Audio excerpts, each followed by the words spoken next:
Hi, this is Scott Garibay, and today we're going to talk about the Year of Yang. Specifically today, we're going to talk about H2 2019. So we are looking at the path that Andrew Yang has used to pave the road to the White House. 2019 was an absolutely massive year. H2, the second half of 2019. So we're talking July, August, September, October, November, December. There were a lot of events, and really his campaign hit massive traction.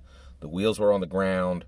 The engine was kicking, right? Like, this is where it really started to surge forward. And I want to look at it in detail. Let's jump right in.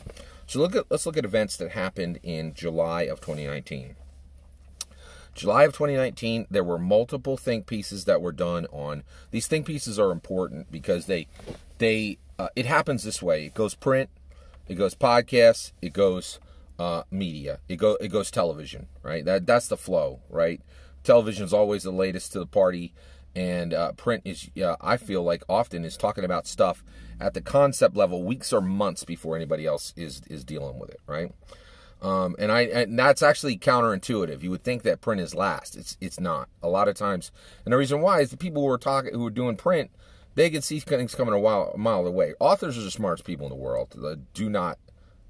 Don't get it twisted. They are recognized. It's true, right? So there's multiple think pieces done on Evelyn Yang. Evelyn Yang is incredibly important now, and she's recently started to do her own fundraisers. Back in July, Evelyn was really off to the sides, but in July 2019. She starts to arrive in think pieces, people talking about Evelyn Yang. And that's important because it means that the traditional media is starting to think about her as a first lady. That's a big step. It means a lot that Andrew Yang had reached that point, right? And also, Evelyn Yang started to think about her husband as president. She's talked about this, that, for a while, she kind of thought this was a crazy idea, and he had to prove that he could get there, right? Because it's incredibly hard what he's doing, incredibly hard, right? All right, second event in July 2019, Paget Kagi does her first Yang video. Big deal.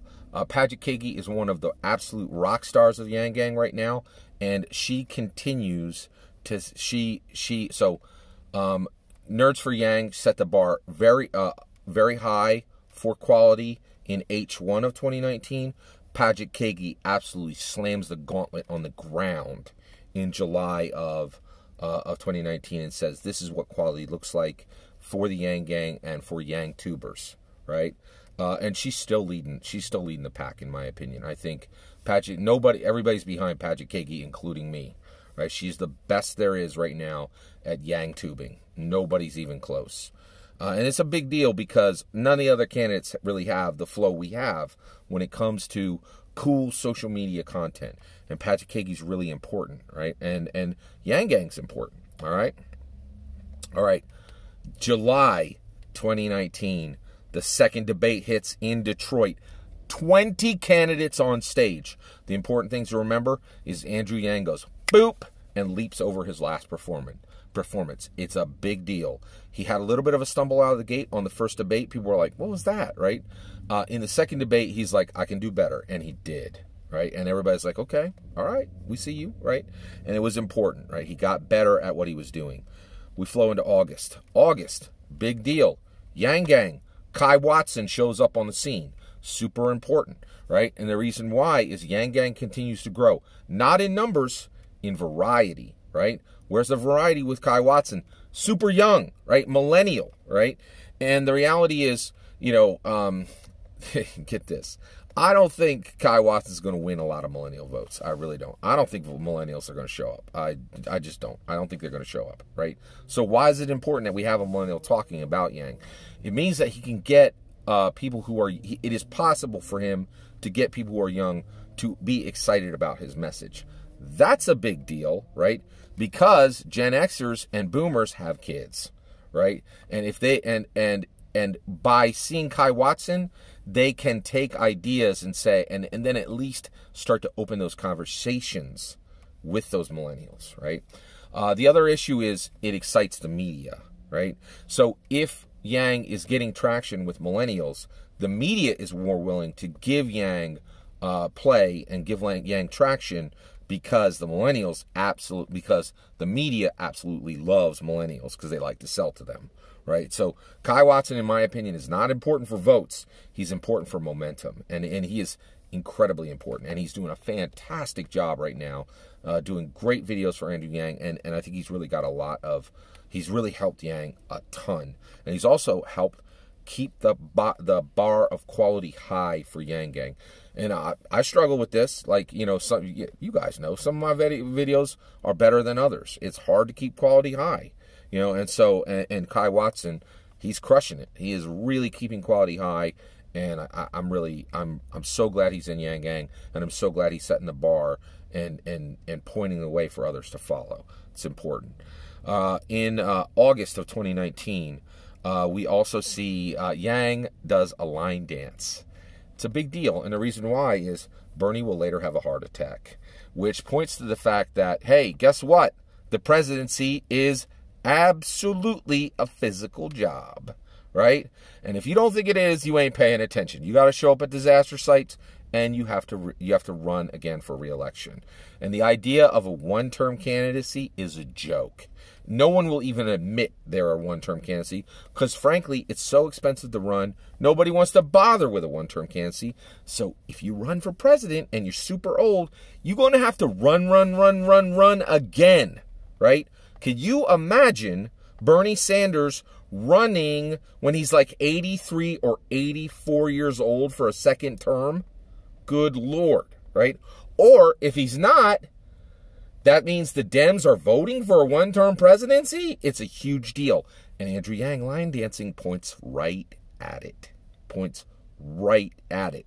And saying, oh yeah, that heart attack Bernie had, that's a problem, right? It says it in August. Bernie's heart attack won't be a problem for a while, but, you know, things radiate out from time, right? Next, in August of 2019, Andrew Yang plays piano. Right? And it's important, right? Because, one, social media is so important, right? And we see this now. It's everything. You have got to be able to get in front of people and show them something new, something exciting, something fresh, something cool, something fun, something winsome, something charming, right? Half this job is entertaining, right?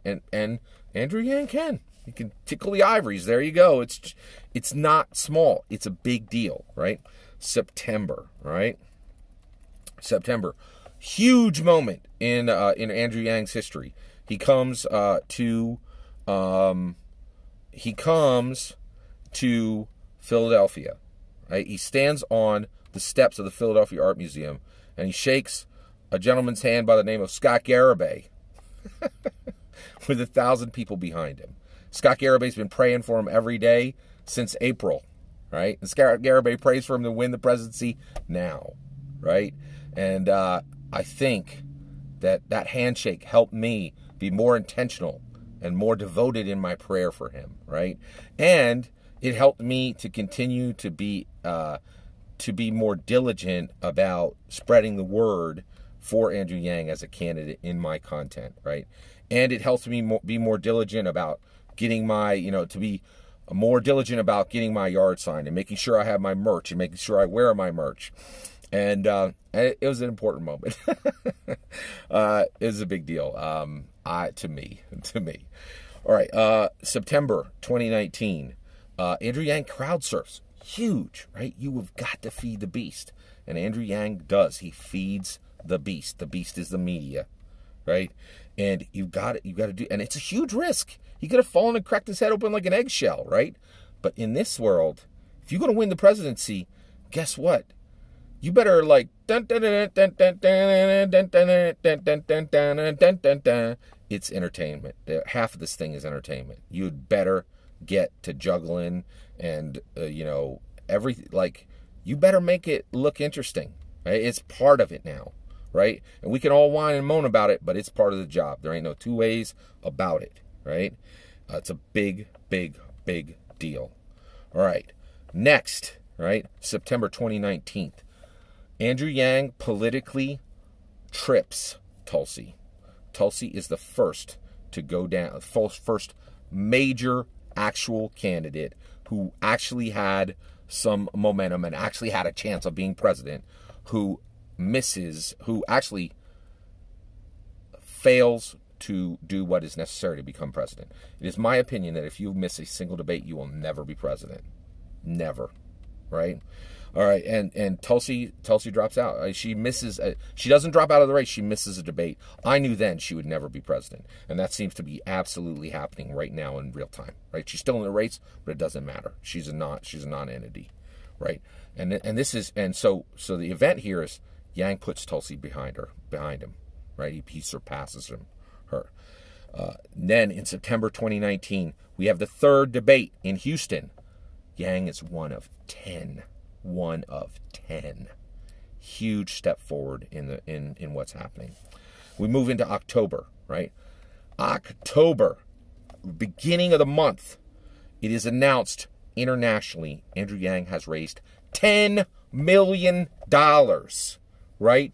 It is a cry to the skies that he is real deal candidate, and he is moving forward with the momentum of a freight train. Okay? Boom. October 2019. Bernie's heart attack. It's important for Yang because it's important for every American. Bernie's heart attack is massive. There will be books written about Bernie's heart attack. Bernie's heart attack rewrites labor in America, rewrites commitment for the presidency. It makes Tom Steyer and all the lattes, the billionaire latte drinker, the billionaires rolling in late for the race. It makes their commitment look laughable and ridiculous, right? When you have somebody who's willing to have a heart attack and be back at the desk within a week, it just says, hey, this is for king or queen of the world, right? This ain't for this. Like, you'd better come correct. If you come in for the presidency, you better roll hard, right? Bernie has redefined a whole lot of things, right? There's 16 videos in my head about Bernie's heart attack that I haven't even unpacked, right? I can't tell you how important that event is in the history of America, right? Andrew Yang's going to be our next president, right? But make no mistake, Bernie's heart attack and the fact that he immediately went right back into the race, it redefines retirement, it redefines labor, it redefines commitment, it redefines Americans' relationship to life and death, it redefines Americans' relationship to health, it redefines Americans' relationship to socialism, right? It's incredible. It even really brings into question Bernie's commitment to socialism, right? Because that's a very baller capitalist thing to do. Bernie's heart attack is huge. I can't tell you how important it is in American history, and it happened right here in this 2020 U.S. presidential primary race. And I think that event's going to be unpacked for 3 decades at minimum. It's a big, big deal, right? We haven't even seen the full ramifications of it.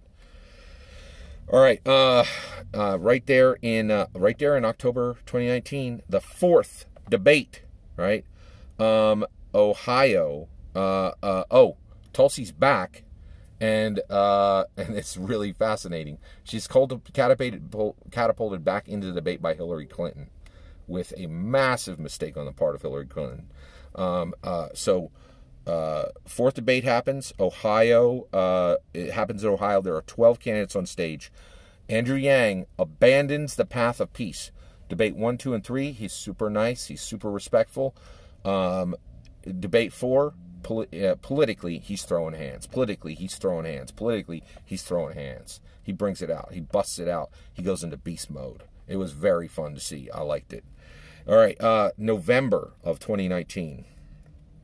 All right, so when we move into November of 2019, what we see specifically is, the beginning is Andrew Yang puts Beto O'Rourke behind him.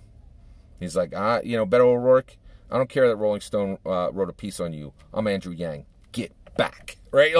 And just zooms past him. Andrew Yang zooms past Beto O'Rourke, and Beto O'Rourke says, I can't compete with you, Andrew Yang. I got to drop out of the race. Done, right? And it's important because people, nobody was, there were 1,000 little articles and 1,000 little podcast pieces, and O'Rourke dropping out when 1,000 podcasters and 1,000 journalists and 1,000 media talking heads had said that he had a chance of being the next president and had never even mentioned Yang. O'Rourke dropping out showed them all to be ridiculously bad at their jobs, or prejudice, or worse. It was bad, right? And Andrew Yang just put him behind him, said, "Get to the back," and just surged past him. November 2019, Andrew Yang drops his first Iowa ad with $1 million ad buy. Huge moment. November 2019, 5th debate in Atlanta. 10 people on stage. Andrew Yang spins out. He is fully arrived. He's unlocked beast mode in the fourth debate. He comes out. He kicks out hard. He does a great job, and he shows continuous momentum, continuous improvement in every debate. And he's like, "I'm here to stay." People are dropping out like flies. Andrew Yang is cemented to this debate floor. I ain't going nowhere, right? And it was a huge statement. Okay, that was in November 2019. December 2019 starts with a huge moment, right? Kamala Harris, everybody, she has been a dominant force in all the debates. She's done. Having qualified for the debates, she drops out, and Andrew Yang kicks around her like he's been, in her draft. Whoop! Slingshots, comes right in front of her, right? And the whole world watches. Right? As we go into debate number 6, and Andrew Yang is the only person to overcome the array of obstacles that have been put in front of all the people of color. And he's the only person of color who can defeat the obstacles put in front of the people of color, right? And it's horrendous, and every single candidate comes and says, "This is terrible that this has happened." And Cory Booker and Kamala Harris and Tulsi Gabbard and all the people of color who were not able to do what Andrew Yang has done, it was unfair. And they all sign on that the DNC has done the qualifications wrong. It's an incredible moment. But Andrew Yang is standing there, looking to the right and left, and he is surrounded by white people. It is a huge moment, right? Next is, in December 2019, is impeachment. This thing hits like a comet. Everybody's shocked and surprised. And it went like this. One day, Trump's a normal president. Next day, Trump's an impeached president. Next day, Trump's an impeached president, and it doesn't matter. Everybody realizes he's going to wear it like a badge of honor, and he ain't going anywhere. He ain't going to be kicked out of office. And it was like, holy cows. And everybody's like, whoa. Everything in our country is spinning on a dime. Everything's changing so fast. Everything matters for 1 second and then doesn't. And it was a huge, huge moment, and it did impact Yang. Last is the 6th debate in L.A. Andrew Yang rolls in. He's one of 7 candidates. He finishes the year coming out of a pack of 20 to a pack of 7, and also being the only person of color able to overcome the obstacles arrayed against people of color. Truly an incredible year. Absolutely magnificent performance from Andrew Yang. A terrible, terrible mark upon America that, candidates of color at the end of 2019 are shown that those obstacles are still there, right? And that only Andrew Yang has the magic sauce to make sure that he can get past them. And nobody even knows his secret, right? It's incredible. I'm incredibly proud of Andrew Yang. I hope you are too. If you are, let me know in the comments below. Please consider liking and subscribing, and have a wonderful millennium.